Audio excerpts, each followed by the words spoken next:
Hi, and welcome to the OrgDev Podcast. We're absolutely delighted to have Ted Rau join us today. Ted is someone that Danny and I have followed for a long time and has had many books that we've actually devoured, such as like Who Decides, Who Decides, One Song, Many Voices. And he's released his newest book, which is Collective Power, which has a really great description of a methodology for governance in organizations called Sociocracy. So we really wanted to invite Ted along to unveil just how governance doesn't have to be the way it is in our organizations today, and to really sort of shed light on how you can actually make governance a really important way of actually helping our organizations become so much more effective as well. What we really like about Ted's books is they combine the fact that they're really well researched, they're really accessible. They sort of take complex ideas but make them really relatable and simple. There's a real kind of precision in his language. So Danny and I have spent the past few weeks devouring his book and taking away lots of the sort of the principles and practices on there. And we're going to sort of take you through some of the things that we've pulled out the book and ask the author directly about terms that he's thinking and how he's been applying it in the organization that he works with as well. So welcome, Ted. Thanks so much for joining us today. Thank you so much for having me. I'm looking forward. Brilliant. So there's an educational element to sociocracy as well, isn't there? There's people who'll be joining our interview today. There are different stages of their understanding. So could you just sort of give us a brief introduction about, what is sociocracy? How does it work? And how did it come about, please? Sure. So what is it? First, we need to clarify what is governance, because it's a governance system, but that doesn't typically do much for people. And the way I describe it is it answers two big questions. How do we decide? Because if you have a group of people deciding together, you need to have some sort of a decision-making method. If I decide by myself, it's easy, I just decide. If the three of us decide together, then by what means do we do that? If we all say yes, if two of us say yes, how does that work? The other question that we have to answer in an organization is who decides what? So if I hold a department, does that mean we all decide together or I decide alone? How do we distribute things and so on? Can somebody override what I decide? Those are all questions in how we distribute that.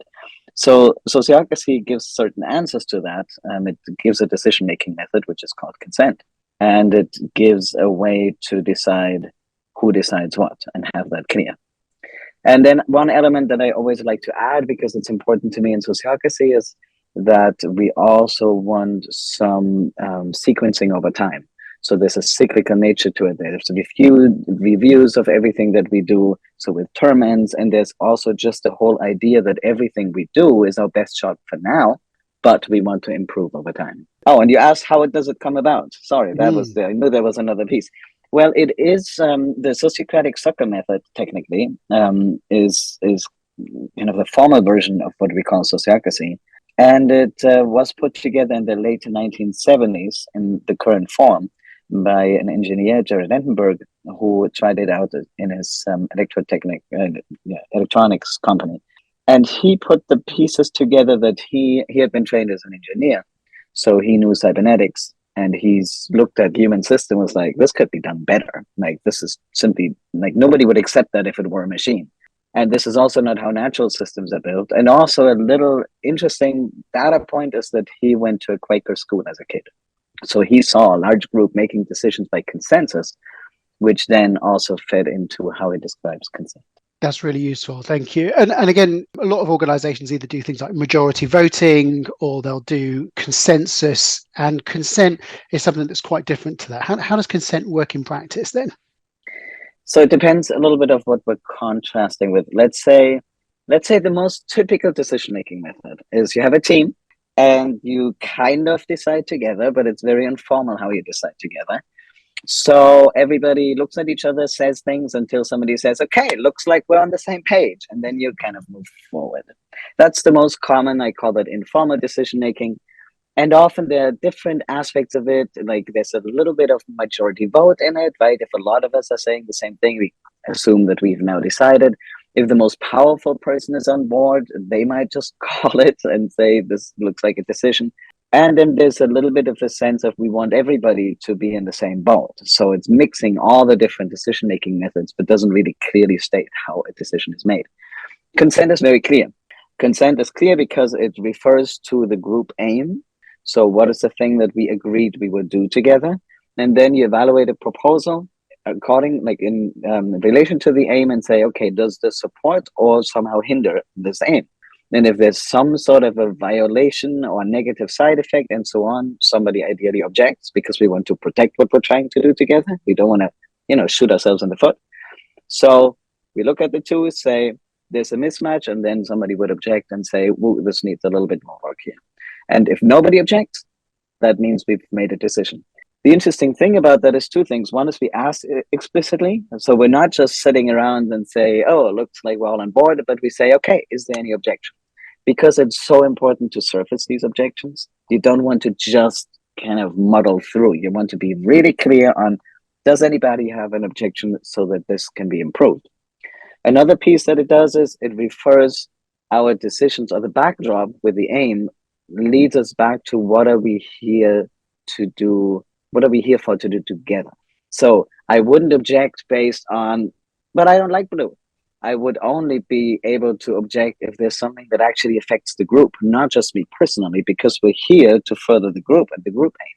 So what do we need to decide for that? So it's very sharp and brings us, or very crisp, I want to say, and really is designed to move the group forward for whatever it's doing. Yeah. And Ted, I think one of the things you talk about in the book is that people can't stand aside. They can't opt out of consenting or objecting. And that felt really important to me. So could you just say a little bit more about that? Yeah, it's so common that people want to stand aside.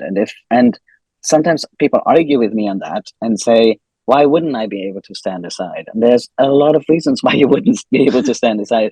Because if we make a group together and you say, oh, just go right ahead, everybody. I think this is a crappy idea, but just do it, you already know that the person later on will say that they never said yes to this, right? That they only stood aside. So somebody is basically separating themselves from the group. So that's not what I understand as moving forward. The other piece is, if somebody has something to say, like they really honestly believe that something is going to be a bad idea for the team, why on earth would we not pay attention to that? So this whole standing aside business, there's no scenario that I can think of in which it's a good idea. A tiny little footnote is if somebody has just joined the group, this is their first meeting, and they say, I simply don't know enough.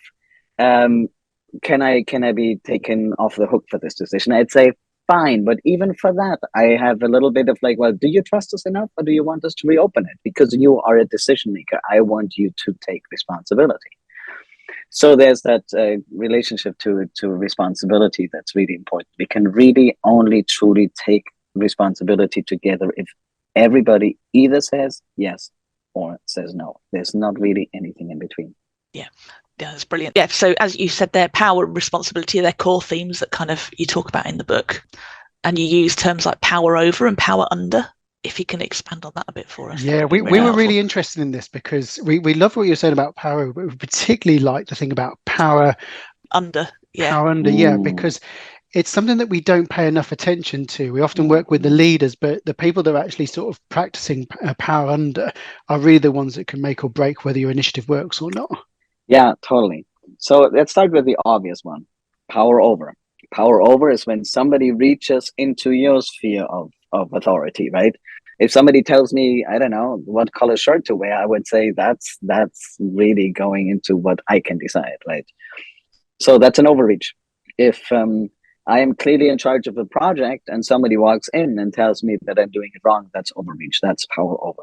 And really all of our decisions are built on power over in hierarchical organizations. That's just all the time, right? Because in every, basically by default, but often it's not so clear, in a hierarchical organization, whoever is higher up in the chain can override whatever you do. So it's basically, it's all power over, even though we might delegate and all of that, as long as there's the default that somebody can override, I count it as power over. That's what you default to. Then the other one that you just spoke to is power under.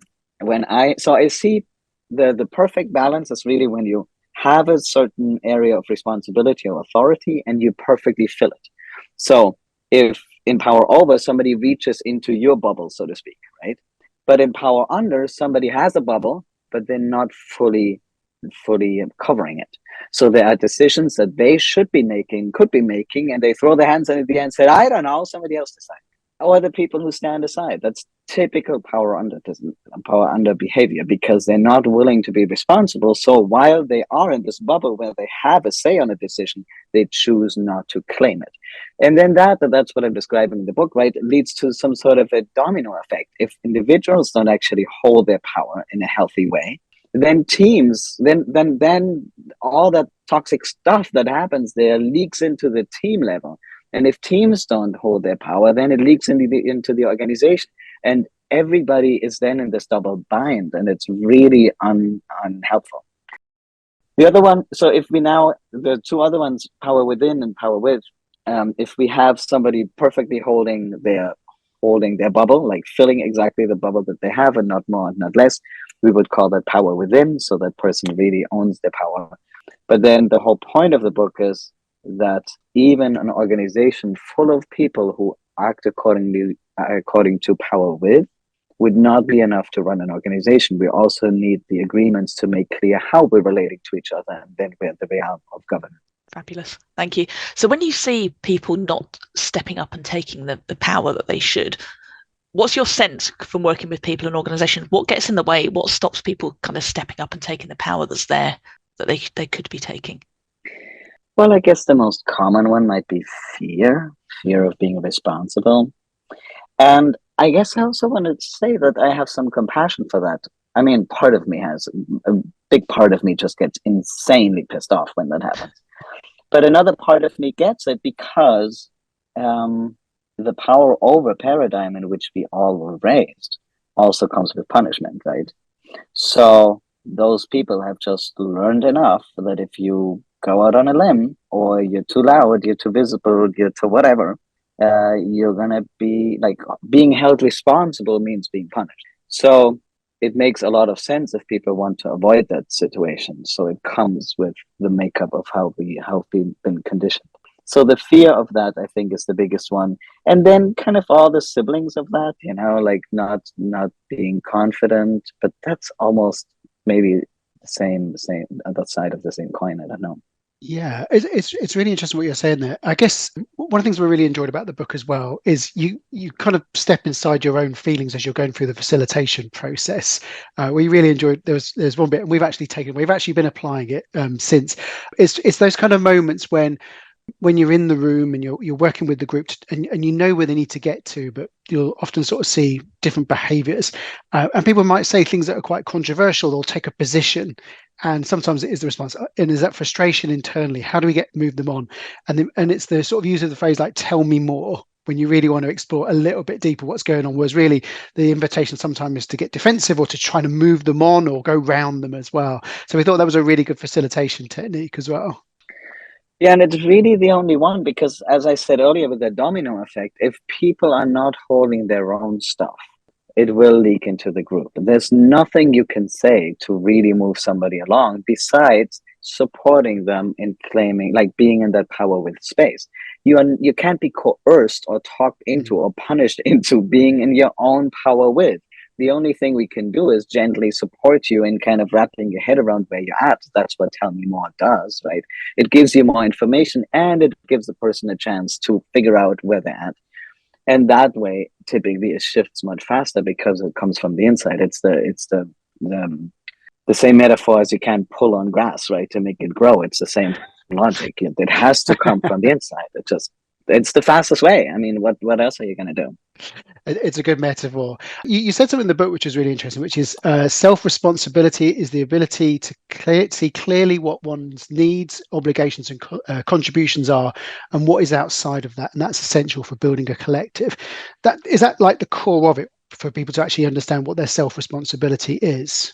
Yes, in addition to the governance piece, but I guess that's kind of implicit in what you read as a quote, because if I see that something is outside of what I'm doing, it is also still my collective responsibility to contribute to filling those gaps.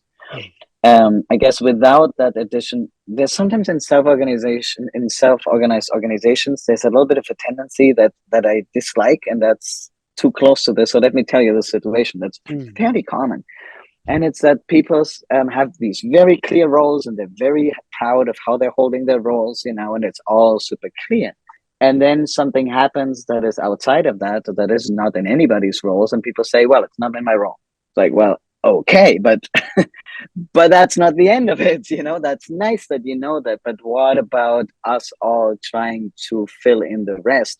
So there has to be self-repair, there has to be the flexibility of filling those gaps. So that is our shared responsibility as well, which then is in the realm of governance. So again, it always, to me, the calculation is power within, so you're holding your own, and then the agreements so that we know how to fill things. So without that, you only have one part of the equation.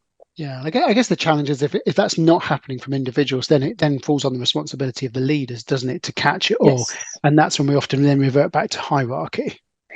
Yeah, and the irony of it all is that then we hold leaders responsible for doing overreach because we refuse to participate in filling the gaps. I mean, we really, in a way, that might be too big of a claim, but a lot of the functions that we put on leaders could really be taken more by the system. And the fact that we have to resort so much on leaders, to leaders, is really on us, because we're not holding the system well enough, and we're not building the system. We're not educated in that way.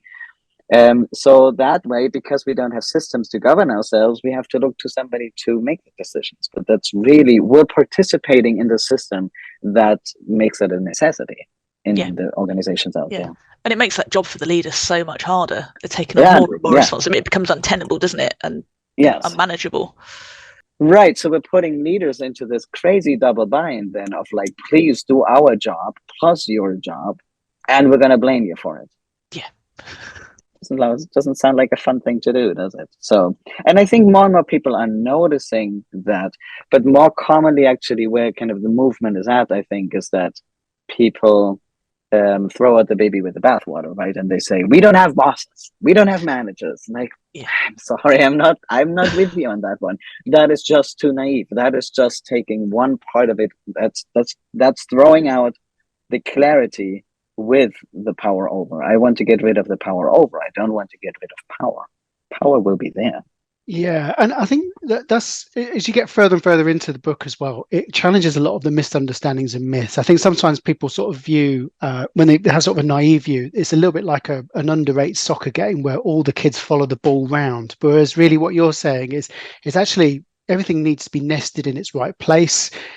When that happens, we have a division of labor within the organization, and you say things such as like, there isn't necessarily a flat organization. There is actually, a certain extent, a hierarchy, but it's not the hierarchy that we're familiar with.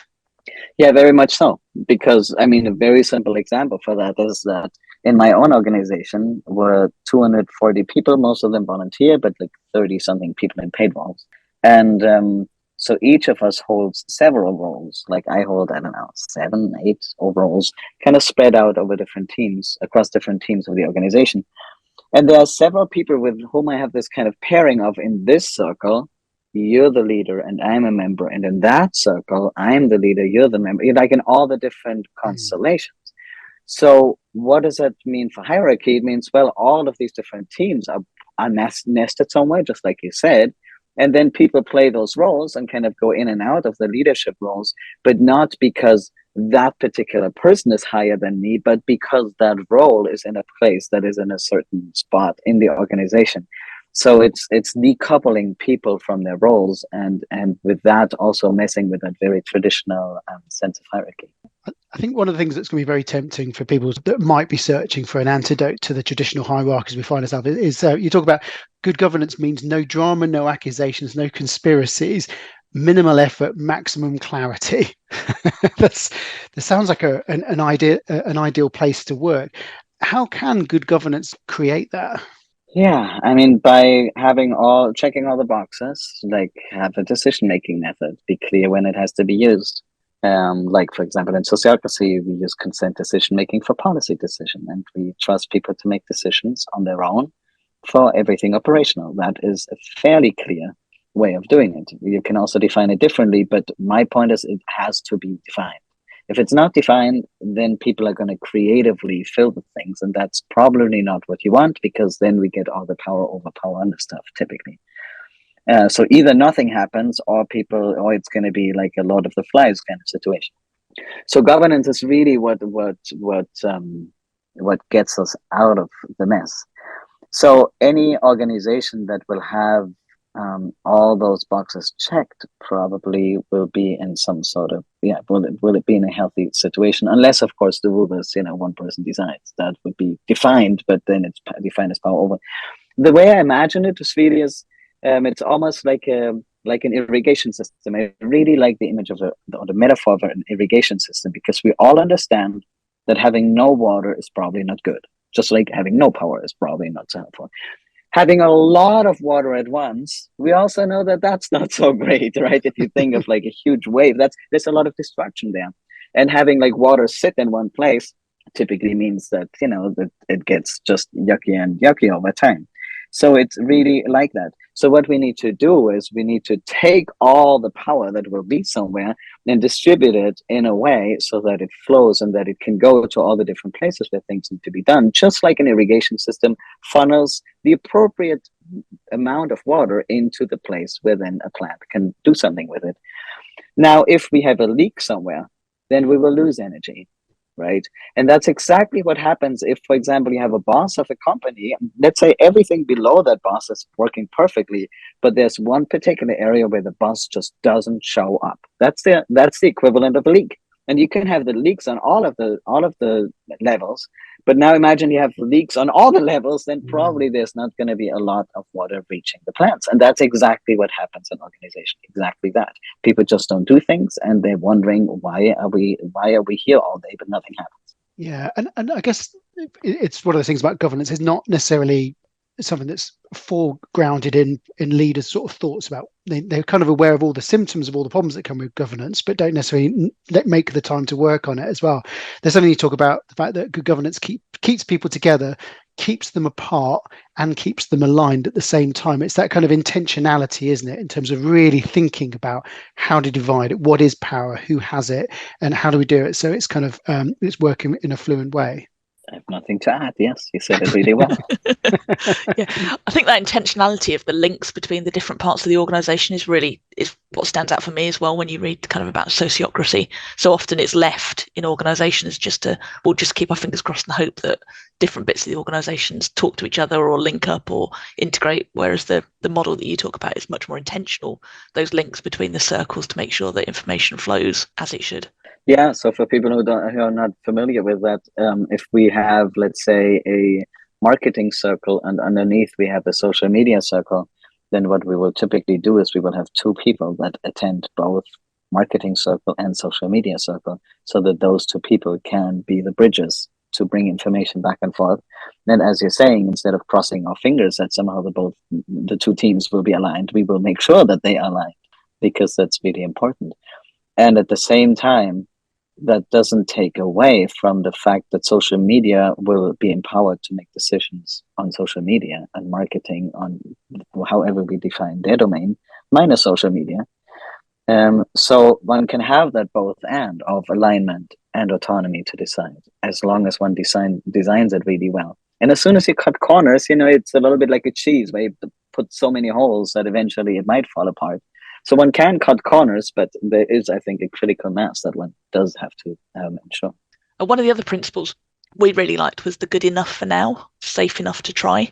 So consent doesn't mean you have to know everything and you have to make a decision based on kind of a perfect set of knowledge. It's the good enough for now. I think it was a really good kind of rule of thumb to help people move forward and not get stuck. Yeah, and I think obviously in organizations things like perfectionism are really rife, or being risk averse, not want to be the one that makes the mistake. Is it like a good way of sort of de-risking things so people feel more comfortable to actually make progress and make a decision? Yeah, it's that. Yes, it's the humbleness that we are trying to do the best we can, but we can't predict the future. So there's a lot to say here about navigating in complexity, right? Because our conditioning of making sure we don't make a mistake because of the fear and all of that we talked about earlier leads to a situation where people would rather talk than stick their head out or do something. And in sociocracy, what we do is exactly the opposite. We try to, with the consent of the group, find a next step according to that slogan, good enough for now, that is good enough. Because then the interesting thing that happens is that we now learn something from our doing.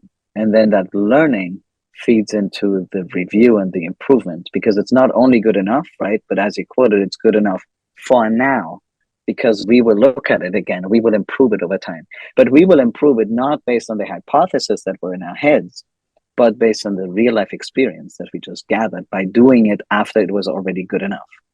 So it's about that balance of yes, we want to be aligned with our aim and make sure it's safe. Yes, but we also want to do something because really reality is the best teacher. So, but that requires a whole different shift in thinking. If people are scared to take responsibility, that's not going to fly, right? So they need to accept that they don't know, and that together they will find out. That's a tall order. I mean, yeah, that's a big one. And I guess that kind of like iterative approach, there's a hint of agile in there almost, isn't it, in terms of like ways of thinking. And if an organization has a successful agile program, then is that fertile ground for sociocracy, do you think? I think you sort of described as sociocracy is a scaled version of agile. Is that right? Yes, exactly that. I mean, really, what agile is for projects is that's the same as sociocracy for organizations on the higher levels of sort of more the management levels, if you want to use those words. So yeah, who sets the container in which an agile team works? So that would then be decided by sociocratic principles. No, the two of them mesh perfectly. One can just take them exactly as they are and combine them. It's perfect. Brilliant. We lifted out loads of principles from the book, so we're going to lift a few out. Is that okay? This isn't a quiz. We just want to get your view on them as well. I think again, it's in a way governance is a form of, maybe not the right term, but bureaucracy. But it's that bureaucracy is policy, it's consistency in an organization. That it's often got a bad PR, hasn't it? But if just the right kind of bureaucracy can make all of the difference, is that something that you're advocating with sociocracy? Yes. And the reason for that is just because I so often see the opposite also. I mean, yes, totally what you're saying, bureaucracy has a bad rep. And I've seen so many organizations where everything is unclear, and then everybody just looks at each other and said, well, I don't know, it depends on this and that. Well, I don't know. Well, it depends on what our theory of change is, depends on what our mission really is. And are we doing this? So they're just stuck in questions and more questions and more questions. So they have too little clarity and too little specificities, especially specificity is I think the point here. So what is it that we're doing? Why are we doing it? So who are we doing it with? All of those things. And then bureaucracy, I think, has a bad rep because, first of all, it's often used kind of in a sweeping power over way, right? Where just because your last name starts with this and that letter, this is what's going to happen to you. And like, well, there's just not room for discernment so much. Mm-hmm. So it tends to over generalize. But I think generalization is a good method. We just need to balance well of where do we just want to wing it and leave it open and not specify, and maybe just be open to whatever will happen next time we touch it, or when do we want to categorize and say, okay, from now on this is how we're going to do it, and so on. But the interesting thing is it's very similar to the parallel to the power over power under stuff, where we all know how my claim is we are all in power under some of our time and also in power over some of our time. Now, the same happens with bureaucracy or kind of loosey-goosey kind of governance. So this is a dynamic balance, right? You can't just hit the perfect middle so easily. You will probably like lean a little bit too far this way, lean a little bit too far that way, and realize, oh, now we're micromanaging each other. This is not fun. Let's undo those rules. And now I have no idea how anything is done here. Let's make a few rules. So it's really something where we have to feel more into the edges and into the borders and see whether we're comfortable. Then there's not one way of doing it. It really depends on where people's comfort zone is on that.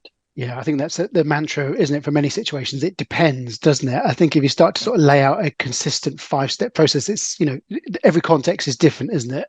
Yeah, and I always feel bad in my sociocracy classes. I sometimes make this joke that I write like 3 answers that you would get all the time. Like it will probably, most of the time, it will be depends. And then typically it's both. That's another thing. If people are like, is it more this or is it more that? Like, Both. You know? And the third answer that I typically give is give feedback. And that applies here too. So what do I do if I feel like my organization is too bureaucratic? Well, the first thing is to say it so that then you can address it together. What do I do if I feel like we have not enough clarity? Well, give that feedback. So there's a few just standard go-to options that tend to be the typical suspects all the time. Yeah. I think that feeling your way into it is really important, because people so often just want certainty. Well, we were doing it that way, so we're now going to do it that way. Deal done, off we go. But that feeling your way through it and just flexing and shifting and learning as you go is so important. Yeah, and how much more we need to know so that we can do that, right? It's a little bit like I often make this comparison with learning how to read and write, and because collaboration to me is basically the same thing on a level up in a way. And we learn so much around reading and writing essays and so on. We learn so little about decision making. Just the difference sometimes gets to me. But in a way, for writing, right now the situation that we have is that we've only ever learned to write certain words. Like this is how you write that. We have not learned to make up our own words or to make a little variation. It's like we've been trained to repeat the same sentences again and again. That's our governance systems all the time, always cookie cutter methods, right? This is how you do it. We have not learned to creatively write our own stories. And that is because nobody has taught us the tools. We really need to become literate in that very sense of understanding what is governance, what's a decision-making method, how do I decide who decides what, how do I do all of that, how does information flow come in, so that then people have these modular systems that they can then, with that dynamic balance, tailor to the system that they want and that fits their purpose. But we need to know so much more in order to do that, I think. And to me, really, Collective Power, the book, was to throw that out there. But one thing that frustrates me a little bit about that is if you, for example, just look at a simple little data point again of just there is no category for such a book. Like if you look at the bookstores and you have the different categories, is this more like sociology? Is this management? Is this self-help? Where is this?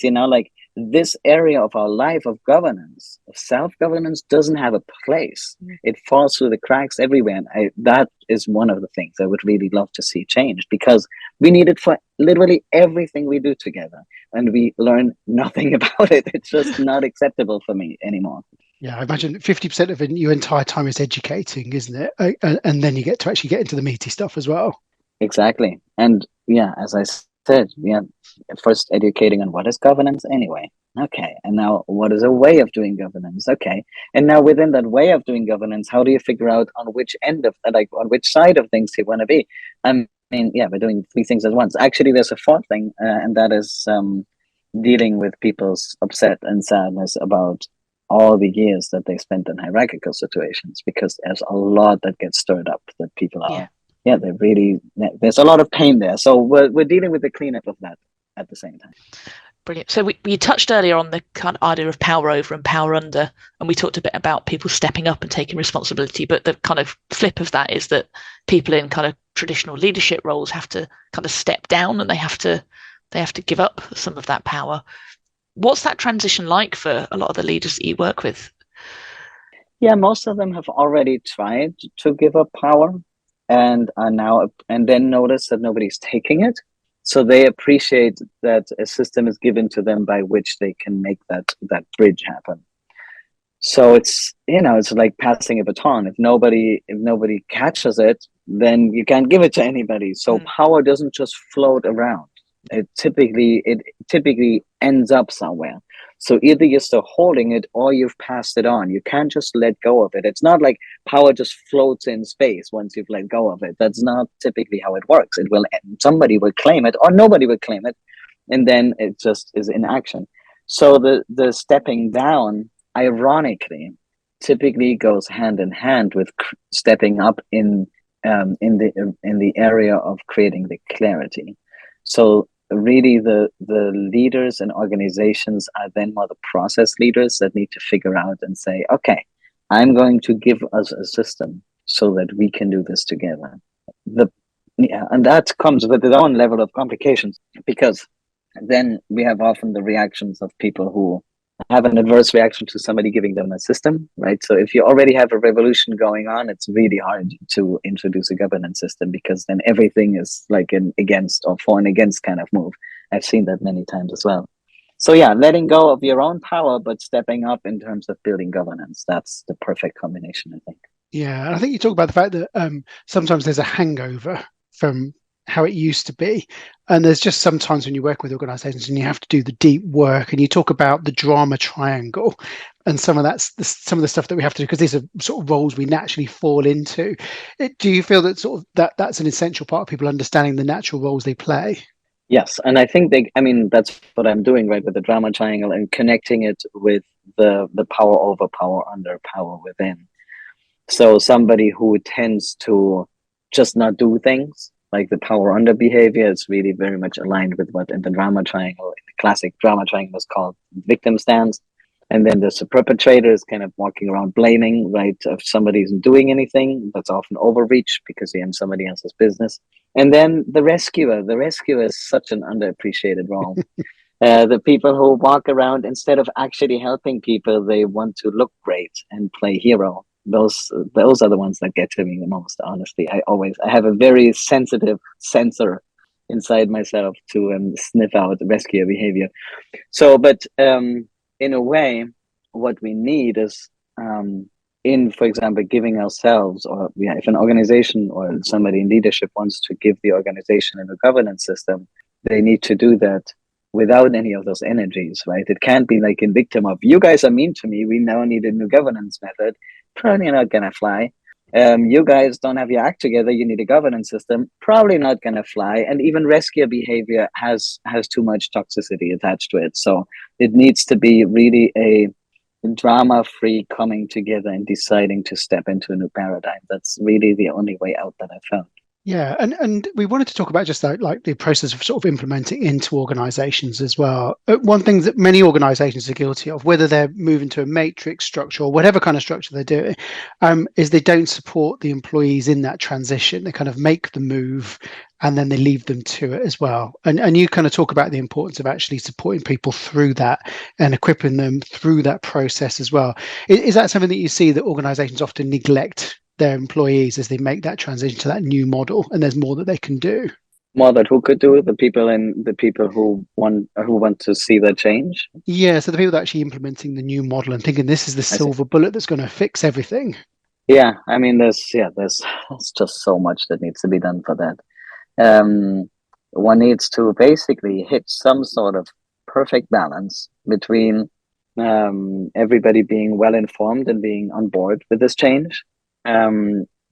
Top-down implementations are being done. I'm not the biggest fan of it. So implementing sociocracy or implementing a system like sociocracy works the best when everybody is sort of already on board. There are a lot of catch-22s and chicken egg problems that one has to solve. So for one of the classic ones that I keep running into and I don't have a great solution for is if people say, well, I don't know if I want to do sociocracy. First, I have to learn what it is. And then you say, great, let's do a workshop. And then they say, yeah, but why would I do a workshop if I don't know if that's what we're using? And then I just want to bang my head against the wall. Tell me more. Yeah. Tell me more. Exactly. Oh, okay. In a way, one has to kind of inch one's way into it, right? Of like, well, here's an overview of sociocracy. Does that sound interesting? Yeah, it's like, okay, do you want to learn a little more? Yeah. And then kind of start a little bit, but there unfortunately has to be a moment, and I'm pretty adamant about this. There has to be a moment where you step in with both feet and say, this is now what we're doing, because it is a paradigm shift. You're switching to a trust and to shared responsibility model. You need to be all in on that one. So there's a lot of inching in, and then there's a leap eventually that needs to happen. And a lot of interesting pieces around that are, what do you do with maybe the pain from your previous system? What do you do with who has the power to decide that, what your governance system is? All of those need answers, and there's no perfect way of doing it, because in a way, there is no clean shift from one paradigm to another. You're completely shifting. So you can kind of make your way there in a way that's as clean as possible, but there's no perfect way. It's always a little bit muddy, honestly. Yeah, and I think William Bridges in his book Managing Transitions talks about that. When you go for a change process, it surfaces a lot of things for a lot of people, doesn't it? Like, all the ghosts of changes past in their life come up. So it presents itself as an opportunity, but we can't overlook that, can we? We've got to lean into it and give people the space to work through it. And I guess that's one of the founding principles of sociocracy is equivalence, isn't it? And it's making sure that people have an opportunity to talk about the change and they've got a chance to sort of share what their feelings are as well. Right, and all of that same kind of balance as the kind of balance polarities that we've run into. All of that within it has to be to an appropriate extent, right? You can't, because we're not going to press pause on our organization and do group therapy for 2 years. So yes, all of that needs a space, but there's also you won't heal fully, right? It's kind of like healed enough, that you can step into a system. So the enough principle here applies as well. We don't have to be perfect. We just need to hold it together enough that we can function in a new system. And of course, there's also plenty of healing that still happens along the way. But that transition moment really is a pivotal moment. I really like that, healed enough. There's a real, there's a real pragmatism to this, isn't there? It's I think sometimes the myth might be that this is a very idealistic, but it's hugely practical, isn't it? Oh yes, so it's so pragmatic. I mean, really, in a way, pragmatism is the one big thing about it. So it's just like this whole enough principle. Like one other example I know I'm pretty sure I'm mentioning it somewhere. There's the question of connected enough. When do we know each other enough as human beings so that we can work together? Like there's just so many different aspects of where one could be spending time, which I'm sure would be beneficial. But we're also doing something, and it has this clear bias for action, sociocracy, that I really, really like, because there's enough to do what, enough for what? Well, enough in order to do the things that you said you would do. So that is always what it goes back to, of what are you doing? The question I was going to ask, though, kind of just going from a kind of myth around sociocracy, is around its application in profit-making organisations. So a lot of the examples early on were around cooperatives and charities and non-profits, but it's being applied in organisations that have a profit-making purpose, and they're all about kind of shareholder value potentially. That for me is a really interesting shift. And how does that change the dynamic, or does it, when you apply it in an organisation in that context? Yeah, that's one of the big questions for me, of how will that continue? Because right now, honestly, typically what happens is that those for profits that use sociocracy end up changing their ownership models. Interesting. So right now it's actually them budging that way, because how can you argue? I mean, once you're in a shared power system, how could you argue that some people are gonna make more money than others? It just doesn't add up so well. Or they find, any kind of ownership model, like whatever it might be, there's just so many options of shared ownership. But yeah, I'm starting to get more cautious about my predictions of where that will go. I think the most compatible sociocracy is with systems. I mean, let me quote the Jared Edinburgh, who put the Sociocratic circle method together. He said that the ideal of a sociocratic organization is an organization that owns itself.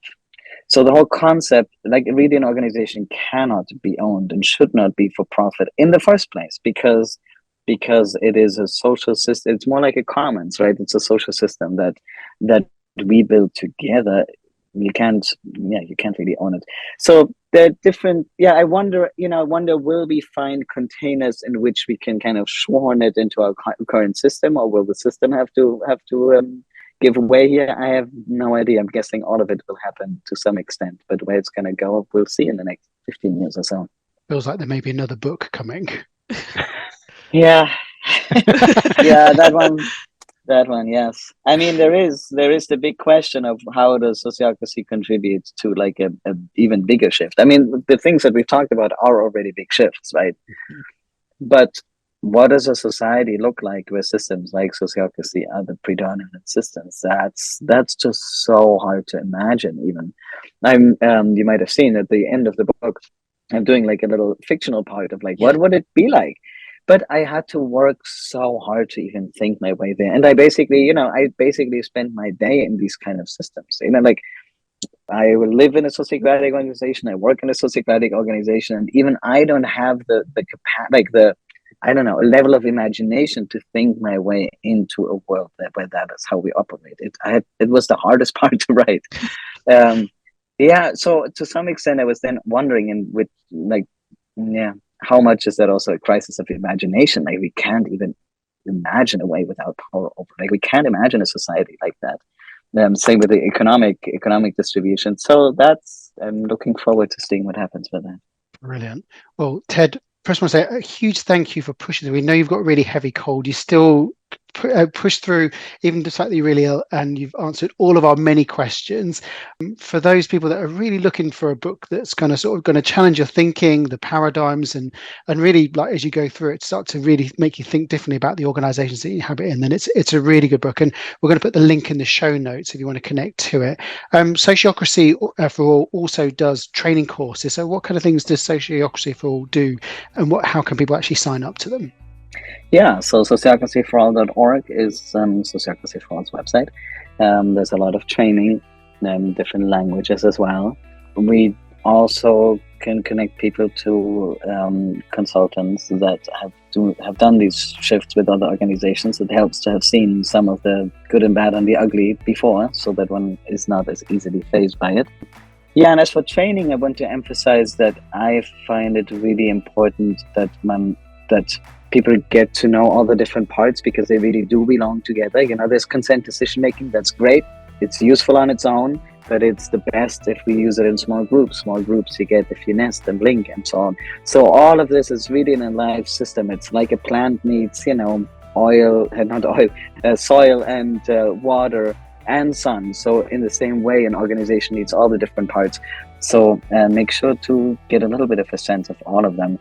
And then, of course, meeting facilitation is a big piece that many people look at, because that's where it comes to life. But it really depends on all the different parts. Brilliant. Well, thank you so much, Ted.